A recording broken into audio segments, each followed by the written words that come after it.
আল্লাহ পাক না খেয়ে মারবেন না ইনশাআল্লাহ।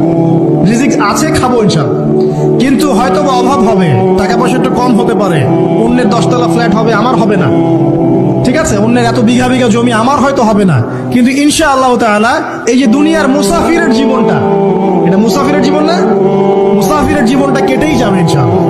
কাটবে না? যে কোনো ভাবে কেটে তো যাবেই ইনশাআল্লাহ।